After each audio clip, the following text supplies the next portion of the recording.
Hi ಎಲ್ಲರಿಗೂ ನಮಸ್ಕಾರ, welcome back to my YouTube channel. Friends, ಇವತ್ತು ನಾವು ಹೋಗ್ತಾ ಇರೋದು ಕಾಬೋಡಿ ರಾಮಗೆ. ಸೊ ಅದು ತುಂಬ ತುಂಬ ಅಂದರೆ ತುಂಬ ಚೆನ್ನಾಗಿದೆ ಆ ಪ್ಲೇಸು. ಸೊ ಅದಕ್ಕೂ ಮುಂಚೆ ನಮಗೆ ಹೋಗ್ಬೇಕಾದ್ರೆ ಸಿಕ್ತು ಬೇತುಲ್ ಫೋರ್ಟ್. ಸೊ ಇಲ್ಲಿ ನಮಗೆ ಸಾಲ್ ರಿವರ್ ಮತ್ತು ಸಮುದ್ರ ಮೀಟ್ ಆಗುವಂತಹ ಒಂದು ಜಾಗ. ಇದನ್ನು ಬಿಲ್ಡ್ ಮಾಡಿದ್ದು ಛತ್ರಪತಿ ಶಿವಾಜಿ ಮಹಾರಾಜ್ ಅವರು.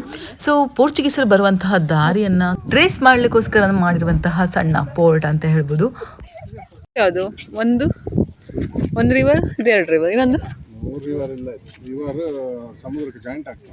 ಅದೇ ಅಲ್ಲಿಂದೊಂದು ರಿವರ್ ಬರ್ತುಂಟಲ್ಲ, ಅದು ಇದೊಂದು ರಿವರ್, 2 ರಿವರ್ ಅಲ್ಲಿಂದೊಂದು ಬರ್ತುಂಟೇನು, ಆಚೆಯಿಂದ ಬರುದು ಇಲ್ಲಿ, ಅಲ್ಲಿ ಸಮುದ್ರಕ್ಕೆ ಜಾಯಿನ್ ಆಗೋದು. ಹಾ,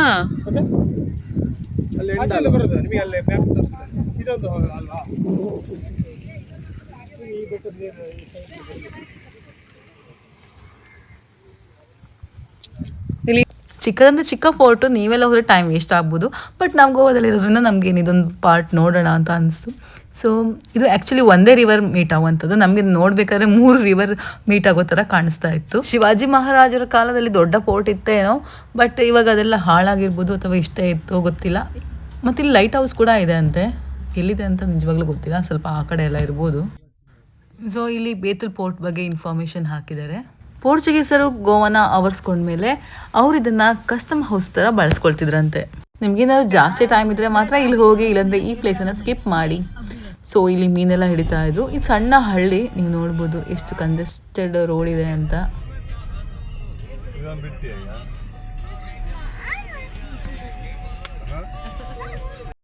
ಸೊ ನೀವು ಇಲ್ಲಿ ನೋಡ್ಬೋದು ONGC ಇಲ್ಲೇ ಹತ್ತಿರ ಇರೋದು ಬೇತುಲ್ ಪೋರ್ಟ್.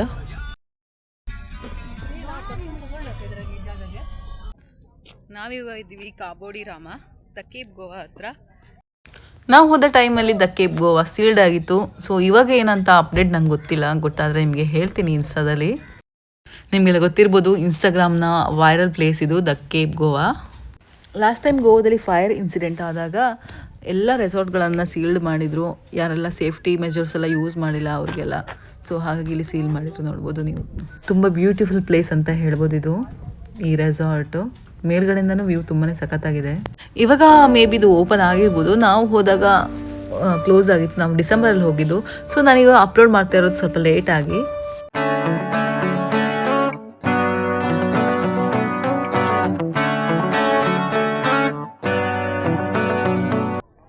ಈ ಕಡೆ ಬಂದರೆ ನೀವು ನೋಡ್ಬೋದು ಒಂದು ಫೋಟೋ ಥೀಮ್ ಇಟ್ಟಿದ್ದಾರೆ. ಇದಕ್ಕೊಂದು ಎಷ್ಟು ಜನ ಕ್ಯೂ ಇದೆ ನೋಡಿ ಫೋಟೋ ತೆಗಿಲಿಕ್ಕೆ. ಒಂದು ಚೆನ್ನಾಗಾದ್ರು ತೆಗಿಯೋಕ್ಕಾಗತ್ತಾ? ಎಲ್ಲ ಇರ್ತಾರೆ, ನಾಚಿಕೆ ಆಗುತ್ತೆ. ಇದಂತೂ ಫೇಮಸ್ ವ್ಯೂ ಪಾಯಿಂಟ್ ಅಂತ ಹೇಳ್ಬೋದು. ಇಲ್ಲಿ ಫೋಟೋ ತೆಗಿಯೋದು ನೀವು ತುಂಬ ಜನ ನೋಡಿರ್ತೀರ. ಗೋವಾಕ್ಕೆ ಬಂದವರು ಇಲ್ಲಿ ಬಂದು ಹೋಗ್ತಾರೆ, ಮಿಸ್ ಮಾಡೋದಿಲ್ಲ. ಇದಂತೂ ರೆಸಾರ್ಟ್ ವ್ಯೂ ನೋಡಿ ಮೇಲ್ಗಡೆಯಿಂದ ಎಷ್ಟು ಸಖತ್ತಾಗಿದೆ ಅಂತ. ಸೊ ಇನ್ನೊಂದು ಒಳಗಡೆ ಹೇಗಿರುತ್ತೋ ಏನೋ. ಅದು ಗೋವಾದ ಪೀಕ್ ಟೈಮಲ್ಲೇ ರೆಸಾರ್ಟ್ ಎಲ್ಲ ಸೀಲ್ ಮಾಡಿದ್ದಾರೆ. ನಮಗೆ ಹೊಟ್ಟೆ ಉರಿತಾ ಇತ್ತು, ಏನಾದರೂ ಓನರ್ಗೆ ಎಷ್ಟು ಕಷ್ಟ ಆಗಿರ್ಬೋದು ಇದೆಲ್ಲ ಫೇಸ್ ಮಾಡಲಿಕ್ಕೆ. ನಾನು ಫಸ್ಟ್ ಅಂದ್ಕೊಂಡಿದ್ದೆ ದ ಕೇಪ್ ಗೋವಾ ರೆಸಾರ್ಟು, ಆಮೇಲೆ ಈ ವ್ಯೂ ಪಾಯಿಂಟು, ಅಲ್ಲಿ ಫೋಟೋ ಥೀಮ್ ಇದೆಯಲ್ಲ ಅಲ್ಲಿ ಮಾತ್ರ ಅಂತ ಅಂದ್ಕೊಂಡೆ. ಬಟ್ ಇಲ್ಲ, ಇಲ್ಲಿ ಕೆಳಗಡೆ ಹೋದರೆ ಕಾಬೋಡಿ ರಾಮ ಬೀಚ್ ಇದೆ, ಆದರೆ ನಾವು ಕೆಳಗಡೆ ಕೂಡ ಹೋಗ್ಬೋದು. ಆ ಕಡೆ ಹೋದರೆ ಕಾಬೋಡಿ ರಾಮ ಪೋರ್ಟ್ ಕೂಡ ಇದೆ, ನಾವೀಗ ಅಲ್ಲಿ ಹೋಗ್ತೀವಿ ಮುಂದೆ. ಸೊ ಪೋರ್ಟ್ ಒಳಗೆ ಪೆಬಲ್ ಬೀಚ್ ಕೂಡ ಇದೆ, ಅದನ್ನು ನೋಡ್ತೀವಿ ನಾವಿವಾಗ. ಸೊ ಅಲ್ಲಿ ಕಾಣ್ತಿದ್ದಲ್ಲ, ಅಲ್ಲಿ ಕೂಡ ಹೋಗ್ತೀವಿ, ಅದೇ ಪೆಬಲ್ ಬೀಚ್ ಇರೋದು ಕೆಳಗಡೆ.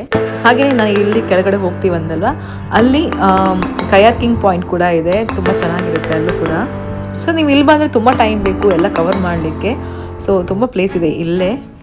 ಗೋವಾಕ್ಕೆ ಬಂದರೆ ಈ ಪ್ಲೇಸನ್ನಂತೂ ಮಿಸ್ ಮಾಡಲೇಬೇಡಿ. ನನಗಿಷ್ಟ ಆಗಿದ್ದು, ತುಂಬ ಇಷ್ಟ ಆಗಿದ್ದು ಗೋವಾದಲ್ಲಿ ಈ ಪ್ಲೇಸೇ. ನೇಚರನ್ನು ಇಷ್ಟಪಡೋರು ಈ ಪ್ಲೇಸ್ ಅಂತೂ ಇಷ್ಟಪಟ್ಟೇ ಪಡ್ತಾರೆ. ಎಲ್ಲ ಪ್ಲೇಸ್ ತೋರಿಸ್ತೀನಿ, ಫುಲ್ ನೋಡ್ಬೋದು ಈ ವಿಡಿಯೋದಲ್ಲಿ. ನಿಮಗೆ ತುಂಬ ಚೆನ್ನಾಗಿರೋ ಪ್ಲೇಸಸ್ ಅಂತ ತೋರಿಸ್ತೀನಿ. ಸೊ ಇಲ್ಲೇ ನಿಮಗೆ ಅಂಗಡಿಗಳು ಸಿಗುತ್ತೆ. ಆ ಕಡೆ ಹೋದರೆ ರೆಸಾರ್ಟ್ಗಳು, ರೆಸ್ಟೋರೆಂಟ್ಗಳಿದೆ, ಕಾಸ್ಟ್ಲಿ ಇರುತ್ತೆ. ಸೊ ನಿಮಗೆ ಚೀಪ್ ಆ್ಯಂಡ್ ಬೆಸ್ಟ್ ಆಗಬೇಕಾದ್ರೆ ಇಲ್ಲೇ ಮ್ಯಾಗಿ ಎಲ್ಲ ಸಿಕ್ಕದೆ. ಸೊ ನೀವು ಅದನ್ನು ಮ್ಯಾಗಿ ತಿನ್ಬೋದು. ನಮ್ಮ ಮತ್ತೆ ಎಲ್ಲ ಉಪವಾಸ ಇದ್ದರು, ಸೊ ಹಾಗಾಗಿ ಅವರು ಬೊಂಡ ಕೊಡಿದ್ರು. ಪಾರ್ಕಿಂಗ್ ಮಾಡೋಕ್ಕಂತೂ ತುಂಬಾ ಸ್ಪೇಸ್ ಇದೆ, ಒಳ್ಳೆ ಗ್ರೌಂಡ್ ಥರ ಇದೆ.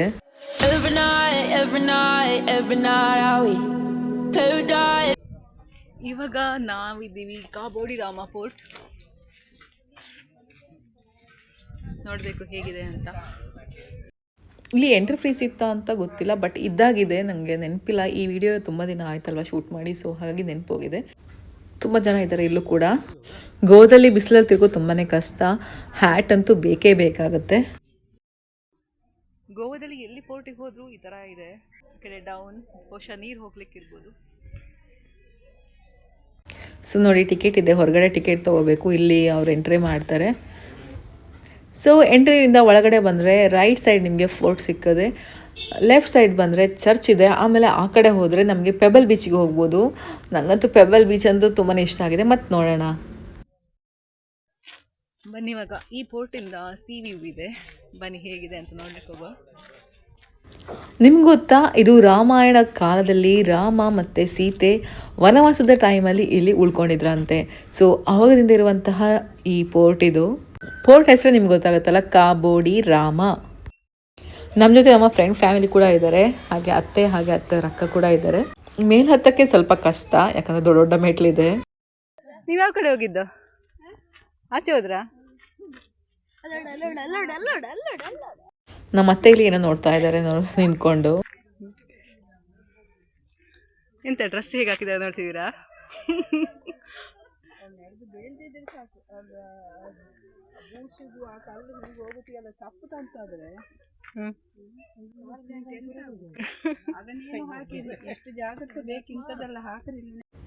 ನೋಡಿ ಇಲ್ಲಿ ಹತ್ತೋ ತುಂಬ ಕಷ್ಟ ಇದೆ. ನಾನು ಕೂಡ ಹೇಳಿ ಶೂವನ್ನು ಹಾಕೊಂಬಂದಿದ್ದೀನಿ. ಸೊ ತುಂಬ ಕಷ್ಟ ಇಲ್ಲಿ ನಡಿಲಿಕ್ಕೆ. ನಾನು ಕೂಡ ಈ ಶೂ ಹಾಕೊಂಡು ಬಿದ್ದೆ, ಯಾಕಾದ್ರೂ ಈ ಶೂ ಹಾಕೊಂಬಂದೆ ಅಂತ ಅನಿಸ್ತು. ಹಾಗೆ ಶೂ ಕೂಡ ಹಾಳಾಯಿತು, ಮನೆಗೆ ಬಂದು ನೋಡಿದರೆ ಫುಲ್ ಹೋಗಿತ್ತು. ಸೊ ನಾನು ಆವಾಗಲೇ ಹೇಳಿದಾಗೆ ಇದು ರಾಮ ಇದ್ದಂತಹ ಪ್ಲೇಸು. ಸೊ ಕಾನಕೋನ ನಿಮಗೆಲ್ಲ ಗೊತ್ತಿರ್ಬೋದು, ಇವಾಗಷ್ಟೇ ಒಂದು ನ್ಯೂ ಆಗಿ ಮೋದಿ ಬಂದು ಉದ್ಘಾಟನೆ ಮಾಡಿದರು ರಾಮನ ಸ್ಟ್ಯಾಚ್ಯೂನ. ಸೊ ಇಲ್ಲಿಂದ ಸ್ವಲ್ಪ ದೂರದಲ್ಲೇ ಅದು. ಸೊ ಅದಾದ ನಂತರ ಸೊಂಡ ರಾಜ ಅಂತ ಅವನ ಆಳ್ವಿಕೆಯಲ್ಲಿ ಇದು ಅವನ ಕೈಯಲ್ಲಿತ್ತು. ಅದಾದಮೇಲೆ ಮೈಸೂರಿನ ಹೈದರಾಲಿಗೆ ಹೆದರಿ ಈ ಪೋರ್ಟನ್ನು ಅವನು ಪೋರ್ಚುಗೀಸರಿಗೆ ಕೊಡ್ತಾನೆ. ಪೋರ್ಚುಗೀಸರು ಅದಾದಮೇಲೆ ಇಲ್ಲಿ ಮಿಲಿಟ್ರಿ ಪಡೆಯನ್ನು ಇಡ್ತಾರೆ. ಹಾಗೆ ಇಲ್ಲಿ 200ಕ್ಕೂ ಹೆಚ್ಚು ಪಿರಂಗಿಗಳೆಲ್ಲ ಇತ್ತಂತೆ. ಸೊ ಪೋರ್ಟ್ ಕೂಡ ತುಂಬ ದೊಡ್ಡದಿದೆ, ಆ ಕಡೆ ಎಲ್ಲ ಹೋದರೆ ತುಂಬ ದೊಡ್ಡದಿದೆ. ಹಾಗೆ ತುಂಬ ಹಾಳು ಕೂಡ ಆಗಿದೆ, ಎಲ್ಲ ಬಿದ್ದಿದೆ. ಕಾಬೋಡಿರಾಮ ಫೋರ್ಟಿಂದ ಬೀಚ್ ವ್ಯೂ ಕೂಡ ಇದೆ, ಸಖತ್ತಾಗಿದೆ ನೋಡಿ, ನೀವು ನೋಡ್ಬೋದು. ಈ ಫೋರ್ಟಿಂದ ನಾವು ಕೆಳಗಡೆ ಬಂದರೆ ಮತ್ತೆ ಬೇರೆ ಕಡೆ ಎಲ್ಲ ಹೋಗೋಕ್ಕಿರುತ್ತೆ. ಸೊ ನಾವೆಲ್ಲ ಕಡೆ ಹೋಗಲಿಲ್ಲ, ಅಲ್ಲಿಂದ ಈ ಕಡೆ ಬಂದ್ವಿ. ಇಲ್ಲಿ ತುಂಬ ವರ್ಷಗಳ ಹಳೆಯ ಮರಗಳಿವೆ. ಸೊ ಆಲದ ಮರ ಥರ ಕಾಣಿಸುತ್ತೆ, ಯಾವ ಮರ ಅಂತ ನಂಗೆ ಗೊತ್ತಿಲ್ಲ, ಬಟ್ ತುಂಬಾ ಚೆನ್ನಾಗಿದೆ. ಎಷ್ಟು ಜನ್ರೇಷನ್ ನೋಡಿರ್ಬೋದು ಈ ಮರ ಅಂತ. ಸೊ ಈ ಕಡೆ ನೋಡ್ಬೋದು, ಆ ಕಡೆ ಎಲ್ಲ ಎಂಟ್ರೆನ್ಸ್ ಥರ ಇದೆ. ಎಲ್ಲ ಕಡೆ ಒಂಥರ ಮರ ಗಿಡ ಎಲ್ಲ ಬೆಳೆದಿರೋದ್ರಿಂದ ಸ್ವಲ್ಪ ಭಯ ಆಗುತ್ತೆ ಈ ಕಡೆ ಎಲ್ಲ ಹೋಗಲಿಕ್ಕೆ. ಸೊ ಸುಮ್ಮನೆ ಅಲ್ಲಿ ತನಕ ಹೋಗಿ ಬಂದರು, ನಾನು ಹೋಗಿಲ್ಲ, ಭಯ ಆಯಿತು. ಆ್ಯಕ್ಚುಲಿ ಇದೆಲ್ಲ ಸನ್ಸೆಟ್ ಪಾಯಿಂಟ್, ಎಲ್ಲ ಕಡೆ ಸನ್ಸೆಟ್ ನೀವು ನೋಡ್ಬೋದು. ಸೊ ನಾನು ಎಲ್ಲ ಕಡೆ ಹೋಗಲ್ಲ, ಇಲ್ಲಿ ಮಾತ್ರ ಜಸ್ಟ್ ನೀವು ಅಲ್ಲಿ ನೋಡ್ಬೋದು, ಅಲ್ಲಿಂದನೂ ಸನ್ಸೆಟ್ ವ್ಯೂ. ಸೊ ನಾನು ಆವಾಗಲೇ ಹೇಳಿದಾಗ ದೊಡ್ಡದಿದೆ, ಯಾವ ಕಡೆ ಹೋಗಬೇಕು ಏನಂತ ಗೊತ್ತಾಗೋದಿಲ್ಲ, ದೊಡ್ಡ ದೊಡ್ಡ ಮರಗಳು ಮಧ್ಯ ಬೆಳೆದು ಬಿಟ್ಟಿದೆ. ಸೊ ಹಾಗೆ ಭಯ ಆಗುತ್ತೆ ಆ ಕಡೆ ಎಲ್ಲ ಹೋಗಲಿಕ್ಕೆ. ಎಲ್ಲ ಕಡೆಯಿಂದ ಜನ ಬರ್ತಾಯಿದ್ದಾರೆ, ಆವಾಗ ಗೊತ್ತಾಗುತ್ತೆ ಆ ಕಡೆ ಇದೆ ಏನೋ ಅಂತ. ಸೊ ನಾವು ಇಲ್ಲೇ ಇದ್ದು ನಮಗೆ ಟೈಮ್ ಸಾಕಾಗೋದಿಲ್ಲ, ಬಟ್ ಇನ್ನು ಟೂರಿಸ್ಟ್ನವ್ರು ಬಂದರೆ ಯಾವ ಥರ ನೋಡ್ತಾರೆ ಅನಿಸುತ್ತೆ. ಇದನ್ನೆಲ್ಲ ಫುಲ್ ನೋಡ್ಲಿಕ್ಕಂತೂ ಆಗಲಿಕ್ಕೆ ಇಲ್ಲ. ಬೆಂಕಿಗೆ ಹಾಕೋದು ಬೇರೆ ಕಡೆ ಹೋದ್ರೆ ಗಿಡ ಹುಡುಕೋದು ಗೊತ್ತಾಗುತ್ತೆ. ಅದು ನೀವು ಬೆಂಕಿ ಹಾಕಿದ್ರೆ ಪಟ ಪಟ ಪಟ ಪಟ ಸೌಂಡ್ ಬರ್ತದೆ. ನಾವು ಮೆಣಸೆಲ್ಲ ಹಾಕಿದ್ರೆ ಬರ್ತದೆ. ಮತ್ತೆ ಪುನಃ ನಮ್ಮ ಮತ್ತೆ ನೋಡಿ ಇಲ್ಲೂ ಕೂಡ ಯುವನಿಗೆ ದೃಷ್ಟಿ ಏನೋ ಹುಡ್ಕೊಂಡ್ಬಂದ್ರು.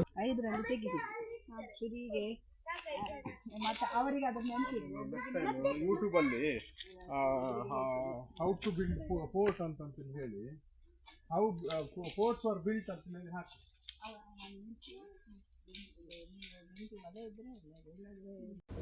ಇದೆಲ್ಲ ಆಡ್ಲಿಕ್ಕಂತೂ ಒಳ್ಳೆ ಆಗ್ತದೆ ಮಾತ್ರ.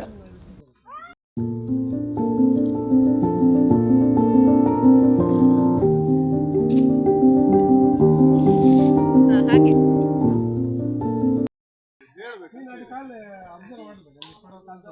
ಇನ್ನೊಮ್ಮೆ ಮಾಡಿ ಒನ್ ಅಲ್ಲೋಡು ಅಪ್ಪ ಮಾಡ್ತಾರೆ ಈಗ ರೀ ಮುರಿಯೋದಂತ.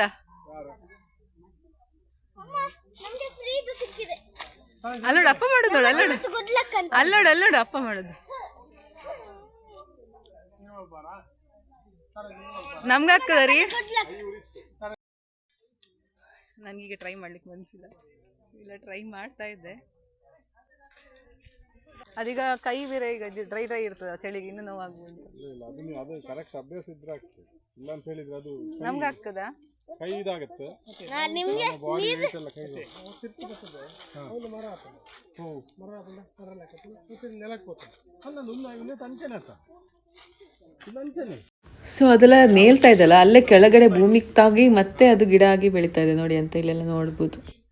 ಎಷ್ಟು ವರ್ಷ ಇರ್ಬೋದು ಇದಕ್ಕೆ? ಅಷ್ಟು ವರ್ಷ?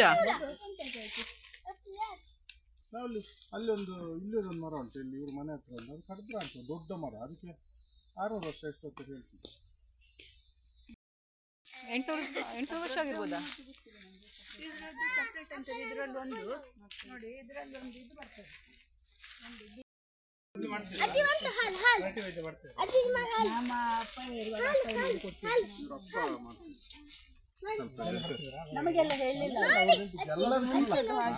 ದೊಡ್ಡಮ್ಮ ಇಲ್ಲಿ, ದೊಡ್ಡಮ್ಮ ಇಲ್ಲಿ, ದೊಡ್ಡಮ್ಮ ಇಲ್ಲಿ ಮೇಲೋದ್ರಾ? ಅವರದ್ದಲ್ಲ, ನಾನು ಮಧ್ಯಾಹ್ನ ಅಲ್ಲ ಅವತ್ತು ಮೊಬೈಲ್ ಇಲ್ಲ. ದಿವಸ ನೋಡಿದ್ರು ನಾನು, ಇದು ಉಂಟಲ್ಲ ಇದು ಟಿವಿಯಲ್ಲಿ ಬಂದದ್ದು ಮಧ್ಯಾಹ್ನದ ಹೊತ್ತಿಗೆ ಒಂದು ಡಾಕ್ಟರ್ ಸಲಹೆ, ಅದು ಸಹ ಯಾವ ಧೈರ್ಯ ಇರುತ್ತ ಅದು ನೋಡ್ತಾ ಇದ್ದಾರೆ. ಎಂತ ನೋಡಿ ನಂಗೆ ರೇಗಿಸ್ತಾ ಇದ್ದಾರೆ. ಇದನ್ನು ಡಸ್ಟ್ಬಿನ್ಗೆ ಹಾಕುವ, ಯಾರೋ ಕಟ್ಟಾಗಿದೆ ಇದನ್ನು ಕೆಳಗೆ ಹಾಕುವ ಅಂತ. ಡಸ್ಟ್ಬಿನ್ಗೆ ಹಾಕುವ ಎಲ್ಲ ಹೆಕ್ಕೊಂಬ ಅಂತ. ಯಾಕೆ ಕಟ್ ಮಾಡಿದ್ದು ನಂಗೆ ಹೇಳ್ಬೇಕಾ ಬೇಡವಾ? ಕರೆಕ್ಟ್ ಇದ್ದು ಸಿಕ್ಕಿತ್ತು, ಇವನ್ ಹಾಳು ಮಾಡ್ದ ಅಂತ. ಇದು ಕರೆಕ್ಟ್ ಇತ್ತು ಅಂತ ಇವನೇ ಕಟ್ ಮಾಡಿದ್ದಂತೆ ನೋಡಿ. ಅದು ಕಟ್ ಮಾಡಿ ಇಟ್ಕೊಂಡಿದ್ದೆ, ಯಾರ್ದು ಬಿದ್ದಿಲ್ಲ. ಅಲ್ಲೊಂದು ನೀವೊಂದು ಟವಲ್ ಹಾಕೊಳ್ಳಿ, ಕರೆಕ್ಟ್ ಆಗ್ತದೆ.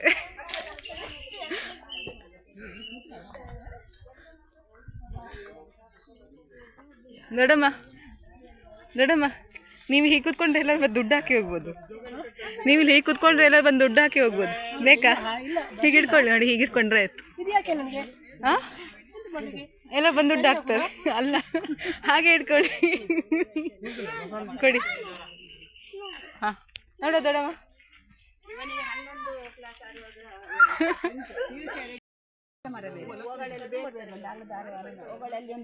ಸೊ ನನ್ನ ಫ್ರೆಂಡ್ ರಜತಾ ಅಂತ, ಅವರು ಡಾಕ್ಟ್ರ್ ಆ್ಯಕ್ಚುಲಿ. ಸೊ ಡಾಕ್ಟ್ರಿಗೆ ನಮ್ಮ ಅತ್ತೆ ಅವ್ರಿಗೆ ಗೊತ್ತಿರುವಂತಹ ಮಾಹಿತಿಗಳನ್ನ ತಿಳಿಸ್ತಾ ಇದ್ರು. ಸೊ ತುಂಬ ನಡಿಬೇಕು ಕಲ್ಲಲ್ಲಿ ಮಣ್ಣಲ್ಲಿ ಎಲ್ಲ. ಸೊ ಈ ಥರ ಶೂ ಎಲ್ಲ ಹಾಕೊಂಬಂದರೆ, ಹೀಲ್ ಚಪ್ಪಲ್ ಹಾಕೊಂಬಂದರೆ ಅವಾಯ್ಡ್ ಮಾಡಿ.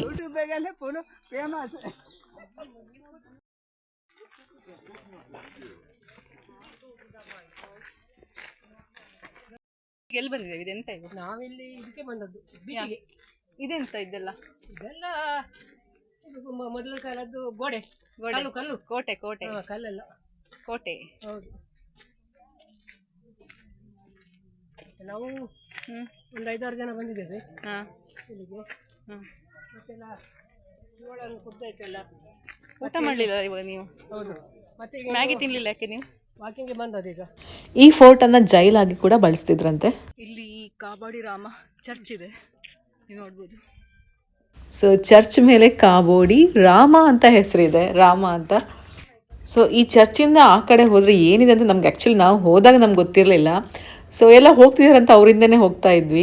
ಅಲ್ಲಿ ಹೋದ್ಮೇಲೆ ನಂಗೆ ಗೊತ್ತಾಯಿತು ಇನ್ಸ್ಟಾಗ್ರಾಮಲ್ಲಿ ನಾನು ನೋಡಿದಂತಹ ಪೆಬಲ್ ಬೀಚ್ ಇದೆ ಅಂತ. ಸೊ ತುಂಬ ಖುಷಿ ಆಯಿತು ಹೋದ್ಮೇಲೆ.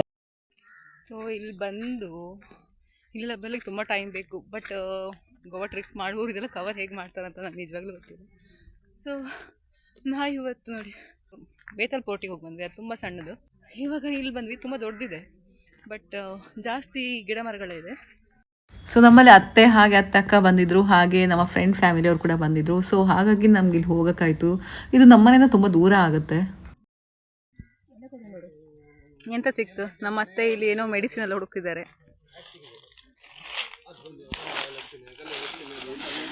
ಎಂತ ಅದು ಅಲ್ವಾ? ಯಾವುದದು? Pebble beach. ಸೊ ಇಲ್ಲಿಂದ ಕಾಬೋಡಿ ರಾಮ ಪೆಬಲ್ ಬೀಚಿಗೆ ಹೋಗುವಂಥದ್ದು ಇದೆ ನೋಡಿ, ಇಲ್ಲಿ ಬೋರ್ಡ್ ಹಾಕಿದ್ದಾರೆ. ಬಹುಶಃ ಮೇ ಬಿ ಇಲ್ಲಿಂದ ಹೋಗ್ಬೋದು ನೋಡಿ. ಈ ಕಡೆಯಿಂದ ಹೋದರೆ ಇಲ್ಲೆಲ್ಲ ಹೋಗ್ತಿರಲ್ಲ, ಅಲ್ಲಿಂದ ಹೋದರೆ ಪೆಬಲ್ ಬೀಚಿಗೆ ಹೋಗಬೇಕು. ನಾವಿವಾಗ ರೈಟ್ ಸೈಡಲ್ಲಿ ಪೆಬಲ್ ಬೀಚಿದು ಟಾಪ್ ವ್ಯೂ ಇದೆ, ಅಲ್ಲಿ ಹೋಗ್ತಾ ಇದ್ದೀವಿ ನೋಡಿ.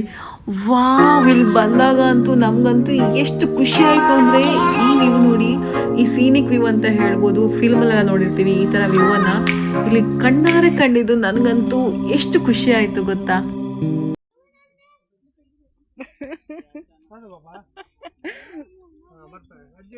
ನಾನು ಅವಾಗ ಅಂದೆಲ್ಲ ಪೆಬಲ್ ಬೀಚ್ ಅಂತ, ಇಲ್ಲೇ ಕೆಳಗಡೆ ಹೋಗ್ಬೇಕು ಇವಾಗ ಅಲ್ಲಿಂದ.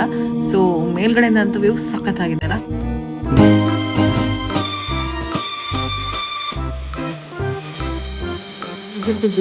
ಈ ಪ್ಲೇಸ್ ಮಾಡಲೇಬೇಡಿ, ನನಗಂತೂ ತುಂಬ ಖುಷಿಯಾದಂಥ ಪ್ಲೇಸು. ನಾನು ಬೀಚ್ ಪರ್ಸನು ಹೌದು, ಮೌಂಟೇನ್ ಪರ್ಸನು ಹೌದು. ಸೊ ಹಾಗಾಗಿ ನನಗೆ ತುಂಬ ಇಷ್ಟ ಆಯಿತು. ಇವಾಗ ಬೆಟ್ಟ ಇಳಿಬೇಕು, ಇಳಿಯೋಕ್ಕೆ ಸ್ವಲ್ಪ ಕಷ್ಟ ಇದೆ. ಹಾಗಾಗಿ ಅತ್ತೆ ಮತ್ತು ಅವರ ಅಕ್ಕನ ಇಲ್ಲೇ ಕೂರಿಸ್ತಾ ಇದ್ದೀವಿ, ಆಮೇಲೆ ನಾವು ಹೋಗ್ತೀವಿ. ನೀವು ಅಲ್ಲಿ ಹೋಗಿ ಕೂತ್ಕೊಳ್ಳಿ. ಎಲ್ಲಿ ಹೇಳಿ? ಸೊ ಪೇಬಲ್ ಬೀಚಿಗೆ ಹೋಗಲಿಕ್ಕೆ ಸ್ವಲ್ಪ ಬೆಟ್ಟನ ಇಳಿಬೇಕು ನೋಡಿ. ಅಲ್ಲಿ ಬೀಚ್ ಕಾಣಿಸ್ತಿದೆಯಲ್ಲ, ಅಲ್ಲಿ ತನಕ ಈಗ ಕೆಳಗೆ ಇಳ್ಕೊಂಡು ಹೋಗಬೇಕು. ತುಂಬಾ ಕಷ್ಟ ಇದೆ ಹೋಗಕ್ಕೆ ಮಾತ್ರ. ಹೀಲ್ ಚಪ್ಪಲ್ ಹಾಕಿದ್ರೆ ಮತ್ತೂ ಇಲ್ಲೂ ಕಷ್ಟ. ವಾವ್, ನಂಗೆ ಇಲ್ಲಿಂದಲೇ ನೋಡೋಕೆ ತುಂಬಾ ಖುಷಿ ಆಗ್ತಿದೆ. ನಾನಂತೂ ತುಂಬ ಎಕ್ಸೈಟ್ಮೆಂಟ್ ಇದ್ದೀನಿ ಕೆಳಗಡೆ ಹೋಗೋಕ್ಕೆ. ವಾವ್ ವಾವ್ ಅನಿಸುತ್ತೆ.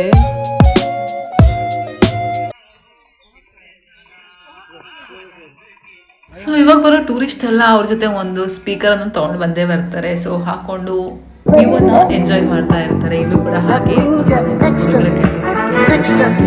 ಮಾಡ್ತಾ ಇರ್ತಾರೆ. ನಾವು ಅವಾಗ ಮೇಲ್ಗಡೆ ಬಂದಿದ್ದೀವಿ, ಸೊ ಅಲ್ಲೇ ಕೆಳಗಡೆ ಬಂದಿದ್ದೀವಿ ಇವಾಗ. ಇದು ಪೇಬಲ್ ಬೀಚ್ ಅಂತ. ಇಲ್ಲಿ ಎಲ್ಲ ಕಲ್ಲುಗಳು ಸಿಗ್ತವೆ ನಿಮಗೆ, ಸಣ್ಣ ಸಣ್ಣದು, ಯಾವ ಶೇಪ್ ಇರಬೇಕು ಆ ಥರ. ಸೊ ಹಾಗೆ ಪೇಬಲ್ ಬೀಚ್ ಅಂತ ಫೇಮಸ್. ತುಂಬ ಸೀನಿಕ್ ವ್ಯೂ ಇದೆ ಮಾತ್ರ, ಇಲ್ಲಿ ಬರಲೇಬೇಕು ಆಯಿತಾ. ತುಂಬ ಸಖತ್ತಾಗಿದೆ.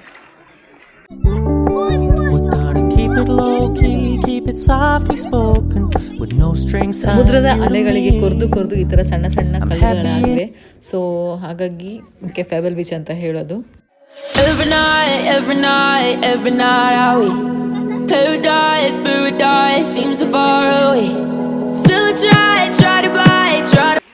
ಸೊ ಇಲ್ಲಿ ನಿಮಗೆ ಫೋಟೋಗ್ರಾಫರ್ ಕೂಡ ಇರ್ತಾರೆ. ಒಂದು ಫೋಟೋಕ್ಕೆ 30 ರೂಪಾಯಿ ತೊಗೊಳ್ತಾರೆ. ಇಲ್ಲಿ ಫೋಟೋ ತೆಗೆಸ್ಕೋಬೋದು. ನಾವು ಕೂಡ ತೆಗೆಸ್ಕೊಂಡಿದ್ವಿ. ನೀವು ಏನು ಮಾಡ್ತಿದ್ದೀರಿ? ಮೀನಾ, ನಿಮ್ಗೇನು ಅನಿಸ್ತು ಈ ಪ್ಲೇಸ್ ನೋಡಿ? ಸಖತ್ ಅನಿಸ್ತಾ ಇಲ್ವಾ? ನನಗಂತೂ ತುಂಬಾ ಖುಷಿಯಾಗಿತ್ತು ಈ ಪ್ಲೇಸ್ ನೋಡಿ ಮಾತ್ರ. ನಿಜವಾಗ್ಲೂ ಇಲ್ಲಿ ಬಂದು ಕೂತ್ಕೊಂಡ್ರೆ ಉಂಟಲ್ಲ, ಮೈಂಡೆಲ್ಲ ಹಾರ್ತಾ ಫ್ಲೈ ಮಾಡ್ತಾ ತೇಲ್ತಾ ಇರುತ್ತೆ. ನೋಡಿ ಎಷ್ಟು ಚೆನ್ನಾಗಿದೆ ವ್ಯೂ ಅಂತ.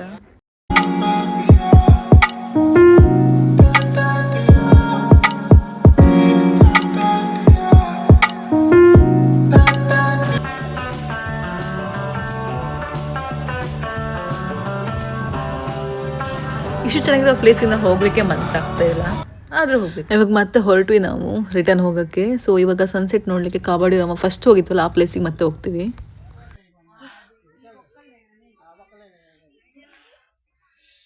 ಸಾಕಾಯ್ತು. It's okay, thank you. ಯಾರೋ ನಮ್ಮ ಹಾಗೆ ಬಂದವರು ನಾನು ವಿಡಿಯೋ ಮಾಡಿಕೊಡ್ಬೇಕಾ ಕೇಳ್ತಾ ಇದ್ರು. ನಮ್ಮ ಅತ್ತೆಯವರೆಲ್ಲ ಬಂದಿರಲಿಲ್ಲ, ಅವರೆಲ್ಲ ಕುತ್ಕೊಂಡಿದ್ರು. ಮುಂದೆ ವಾವ್, ಒಳ್ಳೆ ವ್ಯೂ. ಆದರೆ ಇಳಿಬೇಕಾದ್ರೆ ಗೊತ್ತಾಗಲಿಲ್ಲ, ಹತ್ಬೇಕಾದ್ರೆ ತುಂಬ ಕಷ್ಟ ಆಯಿತು. ಓ ಮೈ ಗಾಡ್,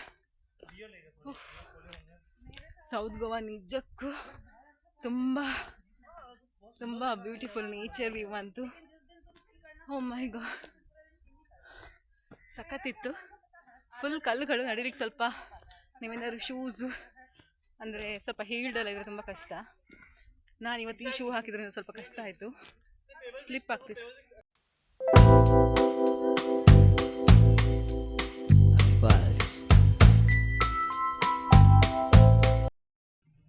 ನಾವು ಆ್ಯಕ್ಚುಲಿ ಮತ್ತೆ ಕಾಬಾಡಿ ರಾಮನ್ ಅವಾಗ ದ ಕೇಪ್ ಗೋವಾ ಅಂತ ಇತ್ತಲ್ಲ, ಅಲ್ಲಿಗೆ ಬಂದ್ವಿ. ಸೊ ಇಲ್ಲಿ ಸನ್ಸೆಟ್ ವ್ಯೂ ನೋಡುವ ಅಂತ, ಬೀಚ್ ಹತ್ರ ಹೋಗೋಕ್ಕಾಗುತ್ತಂತೆ. ಸೊ ಹಾಗೆ ಇಲ್ಲಿ ಬಂದ್ವಿ. ಎಷ್ಟು ಜನ ಇದ್ದಾರೆ ಅಂದರೆ ಸನ್ಸೆಟ್ ನೋಡಲಿಕ್ಕೆ. ತುಂಬ ಪೀಸ್ಫುಲ್ ಆದಂತಹ ಪ್ಲೇಸು. ಸೊ ಬನ್ನಿ ಇವಾಗ ಕೆಳಗಡೆ ಹೋಗೋಣ ಬೀಚ್ ಹತ್ರ. ಸ್ವಲ್ಪ ನಡ್ಕೊಂಡು ಹೋಗಬೇಕು, ಸ್ಟೆಪ್ಸ್ ಎಲ್ಲ ಇದೆ ಇಳಿಯೋಕ್ಕಿಲ್ಲಿ. ನೀವಿಲ್ಲಿ ನೋಡ್ಬೋದು ಸ್ಟೆಪ್ಸ್ ಯಾವ ಥರ ಇಳಿಲಿಕ್ಕಿದೆ ಅಂತ. ಓಕೆ, ಇಲ್ಲಿ ಸ್ಟೆಪ್ಸ್ ಇಳಿಬೋದು ಆರಾಮ್ಸೆ. ಸೊ ಆಗ ಪೆವಲ್ ಬೀಚಿಗೆ ಹೋಗುವಲ್ಲಿ ಸ್ವಲ್ಪ ಕಷ್ಟ ಆಯಿತು ಅಷ್ಟೇ. ವಾವ್, ಸನ್ಸೆಟ್ ಆಗ್ಲಿಕ್ಕೆ ಆಯಿತು.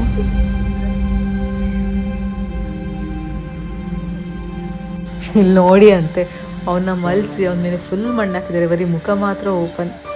ಅದಕ್ಕೆ ಹೇಳಿದ್ದು ಕಾಲೇಜ್ ಟೈಮಲ್ಲಿ ನೀವು ಎಷ್ಟು ಎಂಜಾಯ್ ಮಾಡ್ತೀರೋ ಅಷ್ಟು ಎಂಜಾಯ್ ಮಾಡಬೇಕು ಫ್ರೆಂಡ್ಸ್ ಜೊತೆ. ಸೊ ಫ್ರೆಂಡ್ಸ್ ಜೊತೆ ಟ್ರಿಪ್ ಹೋಗೋದು ಎಲ್ಲ ಮಾಡಬೇಕು. ಆಮೇಲೆ ಮತ್ತೆ ಎಷ್ಟಂದ್ರೂ ಬೋರೆ.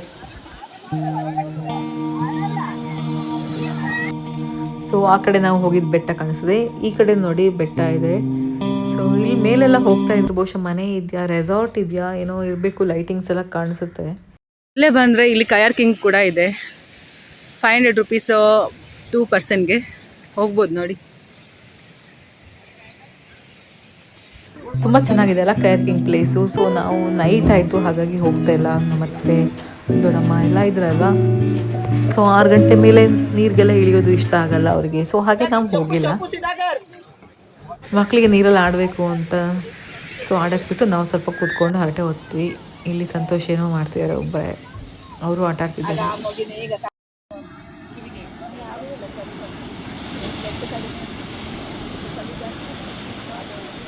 ದೊಡ್ಡಮ್ಮ ಚಳಿಯಾ?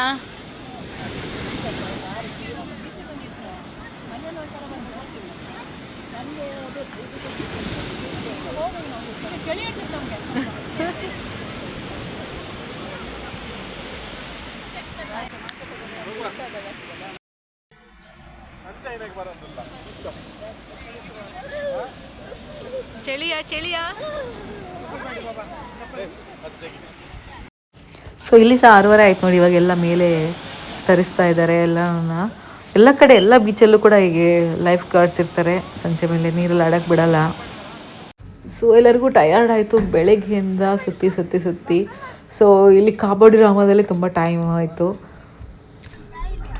ಸಾಕಾಯಿತು ನಮಗೆ. 1.5 hour ಜರ್ನಿ ಇದೆ ಇವಾಗ ನಮ್ಮ ಮನೆಗೆ ಹೋಗ್ಲಿಕ್ಕೆ. ಇದು ಸೌತ್ ಗೋವಾ, ನಮಗೆ ಹೋಗಬೇಕು ನಾರ್ತ್ ಗೋವಾ. ಸೊ ಹಾಗೆ ಓಕೆ, ಈ ವಿಡಿಯೋ ಇಷ್ಟ ಲೈಕ್ ಮಾಡಿ, ಶೇರ್ ಮಾಡಿ, ಕಾಮೆಂಟ್ ಮಾಡಿ, ಸಬ್ಸ್ಕ್ರೈಬ್ ಮಾಡಿ ಅಂತ ಹೇಳ್ತಾ ಬಾಯ್ ಎಲ್ಲರಿಗೂ ನಮಸ್ಕಾರ.